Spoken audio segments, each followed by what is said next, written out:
സാറേ ഇത് കൂടത്തേ ഉള്ളൂ, നമുക്ക് അതിനുമ്പ് ചെയ്യാം. നമ്മുടെ ഡെപ്യൂട്ടി തഹസിൽദാർ മഹേന്ദ്ര സാർ തോന്നോട്ട് പുള്ളിയടിയിരി ദൈവം ഞങ്ങളോട് സഹകരിക്കും.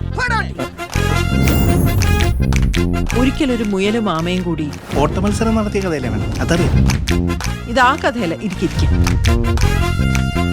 മാഡം ആക്ച്വലി ഇതിനു മുമ്പ് എവിടെയായിരുന്നു? എങ്കിൽ പണി നടക്കട്ടെ, നമുക്ക് പിന്നെ പരിചയപ്പെടാം. ഇത് സർക്കാർ ഓഫീസാണോ സർക്കസ് കമ്പനിയാണോ? ഇത് പോയി പച്ച മലയാളത്തിൽ ഒന്നുകൂടെ ഒന്ന് എഴുതിട്ടോ. ഈ കാഷ്വൽ ലീവിന് മലയാളത്തിൽ എന്താ സാർ എഴുതാം? ആകസ്മിക അവധി.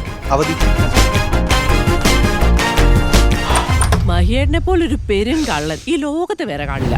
എല്ലാ മലയാളികളുടെ ഉള്ളില് കുറച്ചാ കള്ളത്തരമുണ്ട്. മഹേന്ദ്ര, ഈ ടോയ്ലറ്റിന്റെ ഫ്ലഷ് വർക്ക് ചെയ്യുന്നില്ല. അതിന് അത് ശരിയാക്കാനുള്ള അപേക്ഷ കൊടുക്കണം.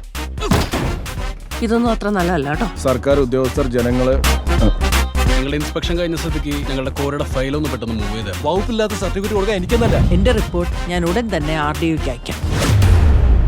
ഇത് വെറും കഴപ്പ് അല്ലാണ്ടെന്ത്. റെയ്ഡാണ്. 6 മാസം സസ്പെൻഷൻ ഉണ്ട്. ഞാൻ ഒരു തെറ്റും ചെയ്തിട്ടില്ല എന്ന് എനിക്ക് നല്ല വിശ്വാസമുണ്ട്. ആ ക്വാറിയുടെ പെർമിഷൻ നിഷേധിച്ചതാണ് ഇതിന്റെ തുടക്കം. സർക്കാർ ഉദ്യോഗസ്ഥന്റെ ചുവപ്പ് കക്ഷിയുടെ പവർ ഇവനെ പോലുള്ള രാഷ്ട്രീയ തൊഴിലാളികൾക്ക് അറിയില്ല. നമുക്ക് വേണ്ടത് ബ്രേക്കിംഗ് ന്യൂസ് ആണ്. ഇനി ഒരു മാർഗ്ഗമേ ഉള്ളൂ, കടിച്ച പാമ്പിനെ കൊണ്ട് തന്നെ വിഷം ഇറക്കിക്കണം. സമരം ശക്തമാണല്ലോ. ഞാനിപ്പോ ഒരു ചെസ്സുകളുടെ നടുവില്ല.